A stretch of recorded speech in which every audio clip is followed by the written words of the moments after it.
Chemistry हा विषय generally volatile समजला जातो, कापुरासारखा समजला जातो आणि भरपूर वेळेला विद्यार्थ्यांना हा थोडासा अनकम्फर्टेबल वाटतो. विषय हा व्होलाटाईल नाही आहे. असताना हा विषय जर समजून घेतला आपण तर तो लॉजिकल बनू शकतो. आपलेपणा न येण्यामागे मला अजून एक कारण वाटतं सर. जेव्हा विद्यार्थी आपल्याकडे 11वी-12वीला येतात त्यांचं 9वी-10वीचं मॅथ चांगलं नसल्यामुळं त्यांना केमिस्ट्रीचे कॅल्क्युलेशन करायला हार्ड जातं. इंग्लिश चांगलं नसल्यामुळं ते देखील त्यांना काय वाटतं थोडेसे नको वाटायला लागतात. म्हणजे एकंदरीत होतं काय, त्यांचं फाउंडेशन चांगलं नसल्यामुळं त्यांना केमिस्ट्री नको वाटायला लागते. तर जनरली मुलं खूप घाबरतात की ऑर्गॅनिक केमिस्ट्री व्होलाटाईल आहे, विसरते. तर त्यासाठी आपण वेगवेगळे टेक्निक्स वापरू शकतो. आपण चार्ट्स बनवू शकतो.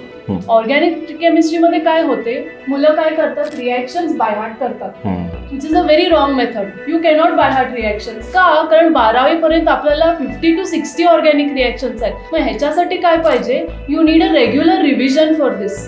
एक्सप्लेनेशन लिहितात आणि रिॲक्शनच लिहित नाही. मेन कीवर्ड रिॲक्शन आहे. सो रिॲक्शन लिहिणं गरजेचं आहे. रिॲक्शन आठवली की एक्सप्लेनेशन आपोआप लिहिता येतं. बोर्डच्या एक्झामचं प्रिपरेशन आणि NCERT असलेला कंटेंट, तर मग ह्या दोघांनाही आपल्याला कसं बॅलन्स करता येईल? आता जर लेखी परीक्षेचा प्रश्न आला, लेखी परीक्षेमध्ये कसं आहे,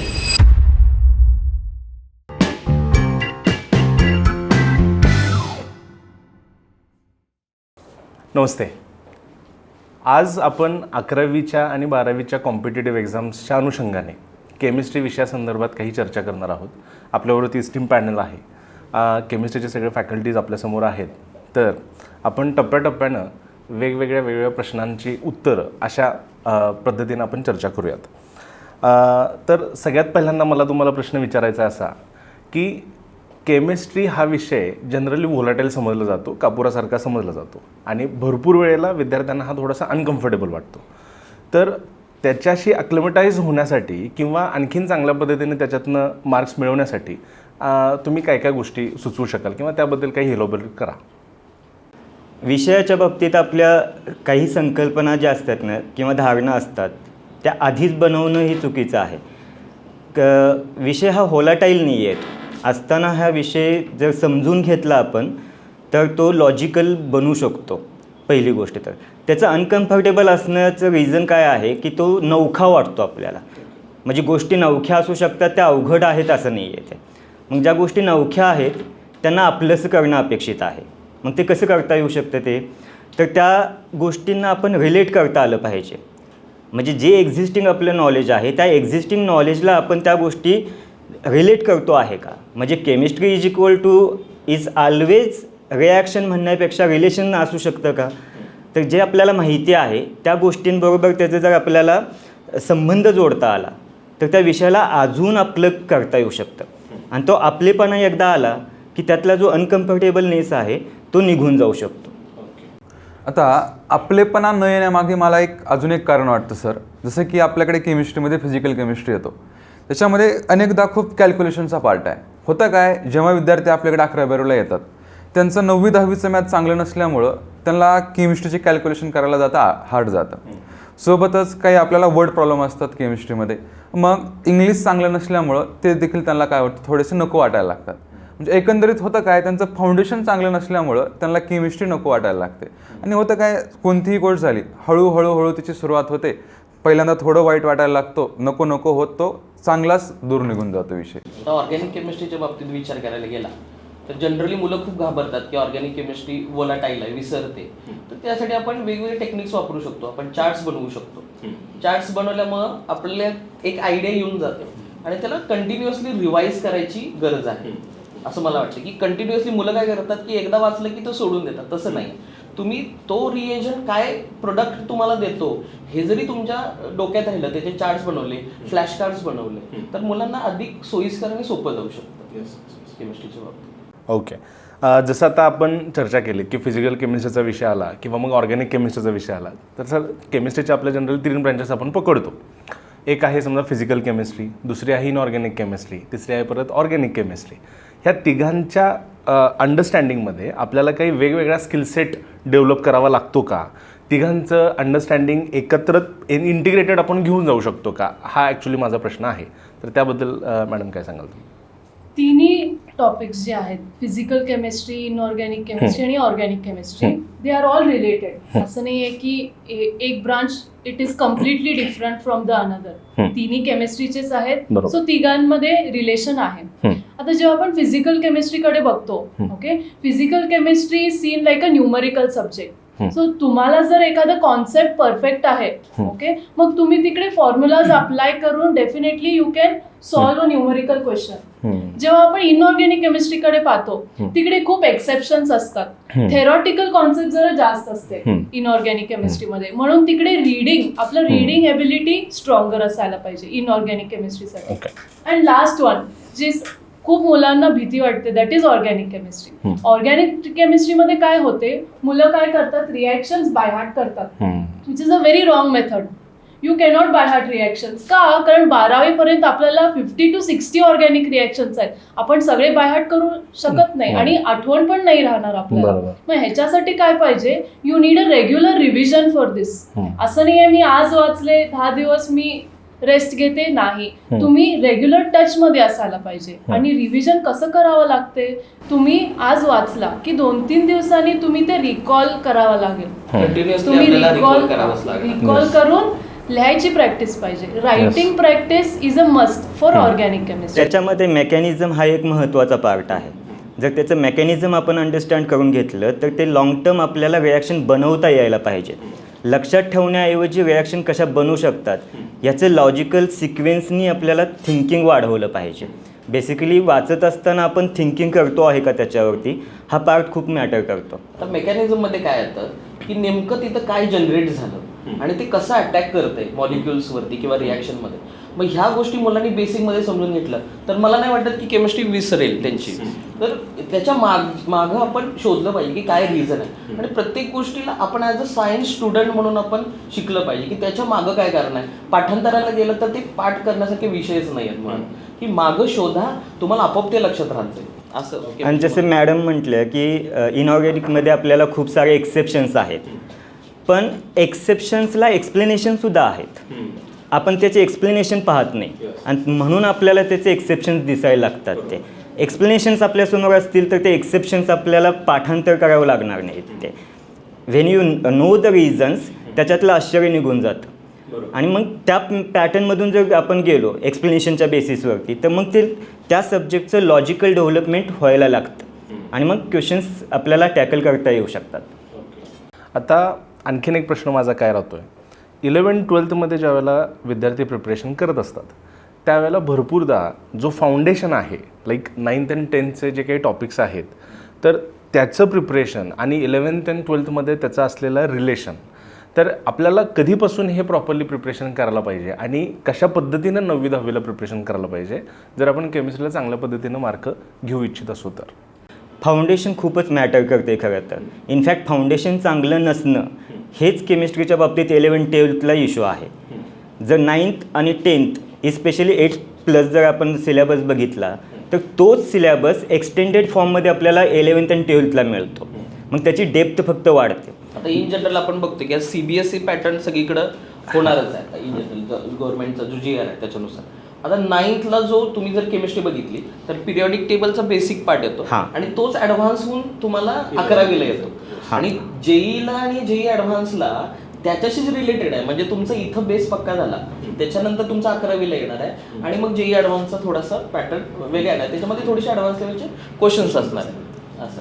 सर आपलं काय मत आहे? सोबतच ज्यावेळी विद्यार्थी 9वीपासूनच तयारीला लागतो म्हणजे फाउंडेशन करायला लागतो, विद्यार्थ्याचं महत्त्वाचं का माझं तर म्हणणं आहे विद्यार्थी तोच जो प्रश्न विचारतो की हे का, जो विद्यार्थी का हा प्रश्न विचारतो त्याला कधीच अडचण येणार नाही. तर विद्यार्थ्याला का हा प्रश्न विचारायची सवय लागली पाहिजे. प्रत्येक गोष्टीच्या मागचं कारण जर त्यानं हुडकायला सुरू केलं तर केमिस्ट्रीबद्दल त्याचं जी भीती आहे काहीच राहणार नाही. क्युरियस राहिलं पाहिजे विद्यार्थी की असंच का सर. जनरली विद्यार्थी विचारत आम्ही सांगतो की हे असं आहे, मग असं का. ज्यावेळी हा प्रश्न विद्यार्थ्यांना पडायला चालू होतं त्यावेळी खरी त्यांच्याकडे ज्ञान जे नॉलेज आहे ते यायला चालू होतं. मॅडम आणखीन एक आता खूप विद्यार्थ्यांचा असा प्रश्न आपल्यासमोर येताना दिसतो की क्लासरूममध्ये ज्या वेळेला आपण एखादा कॉन्सेप्ट ॲब्झॉर्ब करतो आहे त्यावेळेला शिकतो आहे तो क्लासरूममध्ये असताना चांगल्या पद्धतीने लक्षात येतो. त्या पॉईंटला विद्यार्थी कॉन्फिडंटही असतो की हा कॉन्सेप्ट मला समजलेला आहे आणि ह्याच्यावरचे MCQ मी नक्की सोडवू शकेन. पण नंतर ज्यावेळेला तो MCQ सॉल्व्ह करायला घेतात त्यावेळेला त्यांना भरपूरदा ते सुटलेलं दिसत नाही आहे आणि भरपूरदा काही अडथळे त्याच्यामध्ये येतात. तर तो जो गॅप आहे तो गॅप आपल्याला कसा नॅरो डाऊन करता येईल किंवा ऑल टुगेदर कसा प्लकआउट करता येईल आपल्याला, ह्याबद्दल काय बोला? फर्स्ट पॉईंट इज जेव्हा आपण क्लासमध्ये स्टुडंट्स जेव्हा क्लासमध्ये असतात, माझं म्हणणं आहे की you should pay 100% concentration in the class. म्हणजे तुमचं 90% काम तिकडेच होते. पण जेव्हा क्लास किंवा सेशन होते त्या दिवशी you are suppose to read what is taught in the class. म्हणजे तुमचे काय शंका असतात ते तिथं क्लिअर होऊ शकतात आणि काय डिफिकल्टी असलं की तुम्ही टीचरला अप्रोच करू शकता. मग हे जर पॅटर्न स्टुडंट्सनी फॉलो केलं it will be more easy for them. Second point is जेव्हा कॉम्पिटेटिव्ह एक्झाम्स किंवा त्यांचे टेस्ट असतात रेग्युलरली, जेव्हा ते क्वेश्चन्सना अप्रोच करतात त्यांचं फर्स्ट प्रॉब्लेम आहे की त्यांनी फिअरमध्ये असतात. सो त्या फिअरमध्ये त्यांनी क्वेश्चन नीट वाचत नाही. Question is not understood to them because they don't read it accurately. तर बरेचसे स्टुडंट आम्हाला म्हणतात की सर टाइम मॅनेजमेंट होत नाही. टाइम मॅनेजमेंट हे प्रॅक्टिसची गोष्ट आहे आणि एक स्मार्ट स्किल आहे. एक कॉम्पिटेटिव्ह एक्झाम म्हणजे एक स्मार्ट स्किल आहे. तर ते स्मार्टली हँडल करता आलं पाहिजे की जे क्वेश्चन्स मला जमायला लागलेले आहेत त्यांना मी पहिल्यांदा अटेम्प्ट करतो आणि त्याच्यानंतर ज्याला वेळ मला जाईल जास्त असं वाटतंय तर त्याला मी हळूहळू पुढे जाणार. So competitive exam is a smart skill आहे तसं जर विचार केला तर. आणि मुलं काय होतात की आजकाल बऱ्याचशा विद्यार्थ्यांचा स्कोअर कमी आपल्याला दिसतो. निगेटिव्ह मार्किंगच्या भीतीनं अटेम्प्ट कमी पडतो, हा मेन प्रॉब्लेम आहे. आणि त्यामुळं अटेम्प्टच झाला नाही तर स्कोअर कसा वाटणार. सो स्मार्ट स्किल खूप गरजेचं आहे त्या बाबतीत जर आपण विचार करायला गेलो. सोबतच मला अजून एक गोष्ट त्याच्यामध्ये ॲड करावी वाटते. तर होतं काय, क्लासमध्ये ज्यावेळेस आपण क्वेश्चन सॉल्व्ह करतो त्यावेळेस शिक्षक समोर असतो, विद्यार्थ्याला माहीत असते की बाबा ह्याच टॉपिकचा क्वेश्चन आहे. मात्र ज्यावेळेस तो परीक्षेमध्ये तोच जरी क्वेश्चन त्यानं पाहिला त्याला फक्त एका टॉपिकमधला तो क्वेश्चन नसतो, संपूर्ण केमिस्ट्रीतला असतो. जर संपूर्ण पेपर जर पाहिला तर संपूर्ण तुमचा नीटचा सिलेबस किंवा मेन्सचा सिलेबस असेल. त्यावेळेस त्याला होतं काय, त्याला सांगायला कोण नाही आहे ना की बाबा हाच टॉपिकचा आहे. मग त्या क्वेश्चनचा अप्रोच वाढवण्यासाठी त्याच्याकडे फक्त एकच पर्याय, ती म्हणजे हे practice. Practice will make him perfect. याच्यामध्ये अजून एक विषय काय आहे की MCQ हा आपल्या कन्सेप्टला रिफाईन करण्याचं एक टूल आहे. जर आपण MCQ सोडवत असू तर एकाच टॉपिकवरती डिफरंट क्वेश्चन्स जेव्हा आपण सोडवतो त्यावेळेस त्याच एकाच टॉपिकवरती डिफरंट पर्स्पेक्टिव्ह डेव्हलप होतात आणि त्यामुळे त्या सब्जेक्टला इन टोटॅलिटी बघायला आपण सुरुवात करतो. तर MCQ ॲज अ टूल्स वापरलं पाहिजे की आपले जे बेसिक्स आहेत ते पुन्हा रिफाईन होत आहेत. मग त्याची एक प्रॅक्टिस केली की मग ते आणखीन रिफाईनमेंट वाढत जाते. आता टूल्सवरूनच मला ॲक्च्युली पुढचा एक फॉलोअप क्वेश्चन विचारायचा आहे.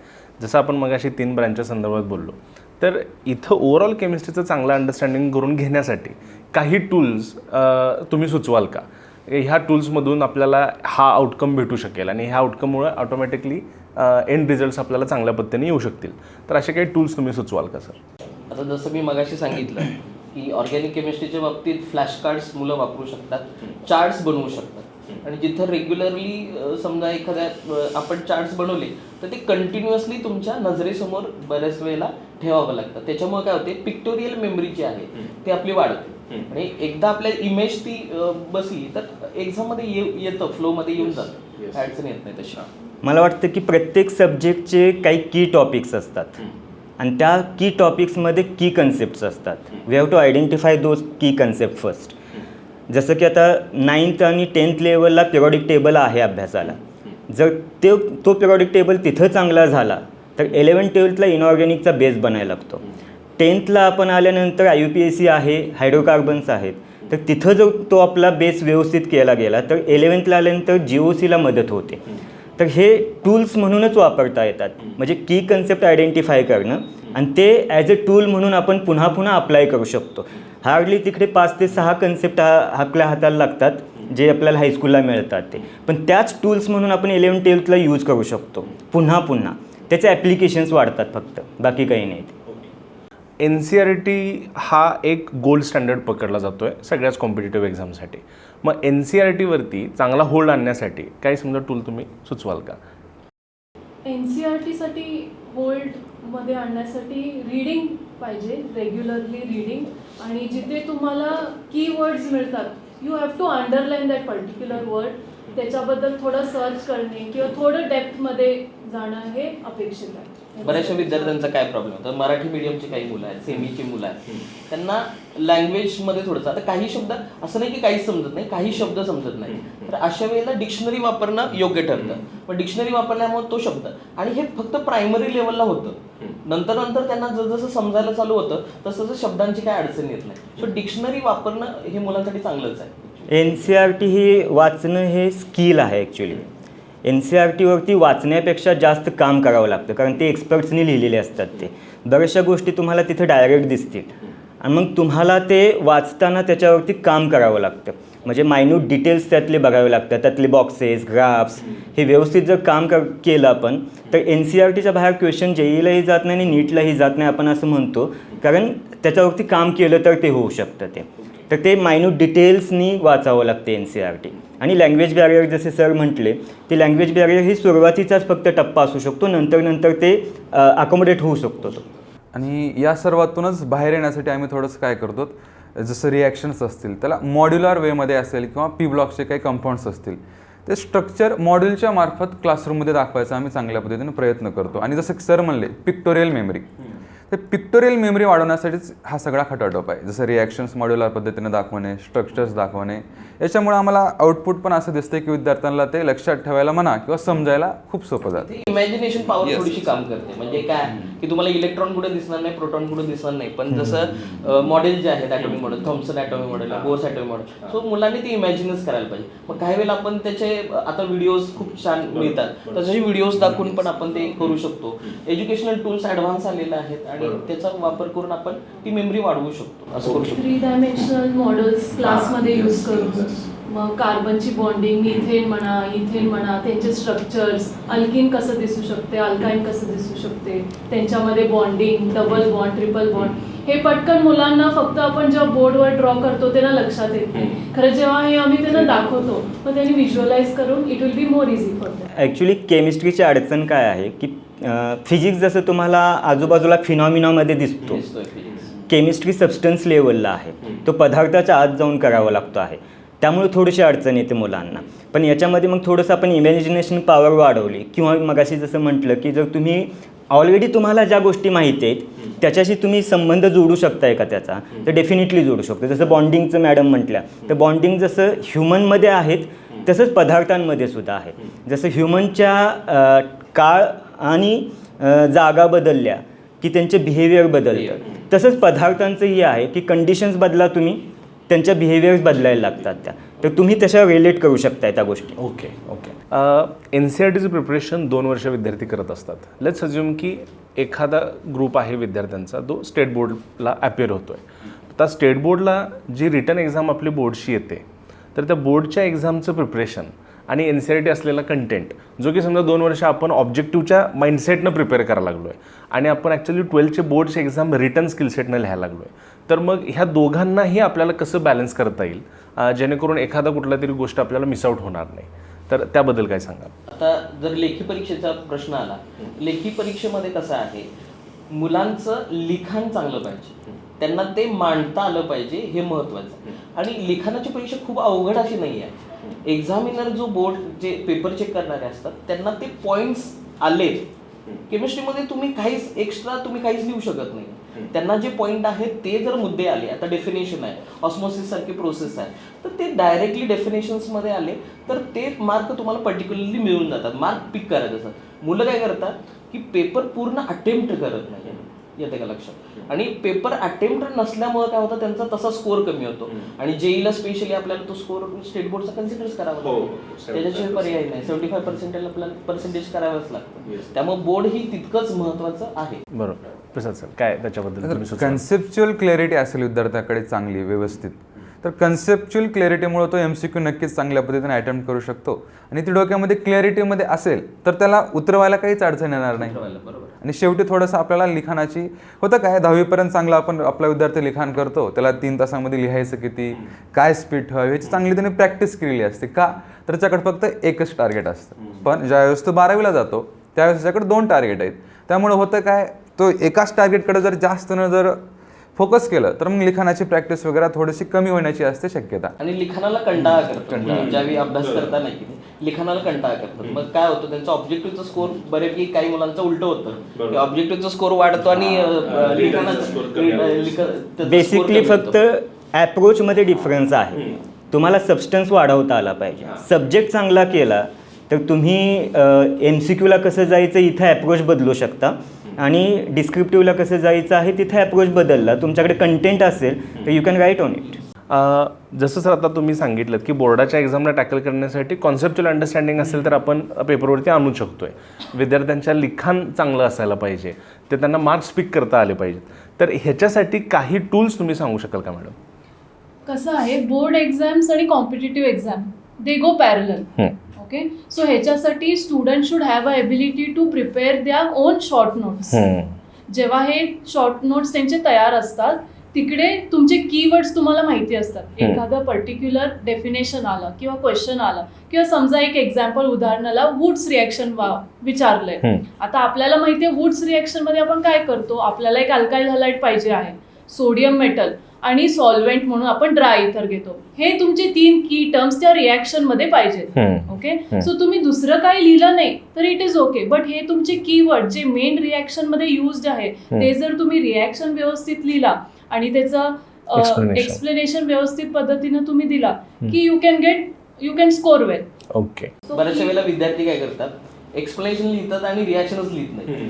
मेन कीवर्ड रिॲक्शन आहे. सो रिॲक्शन लिहिणं गरजेचं आहे. एक्सप्लेनेशन तर येणारच आहे, रिॲक्शन आठवली की एक्सप्लेनेशन आपोआप लिहिता येतं. पण एक्सप्लेनेशन लिहून रिॲक्शन नाही लिहिली तर मार्क्स नाही मिळणार. सायन्समध्ये स्पेसिफिसिटीला इम्पॉर्टन्स आहे.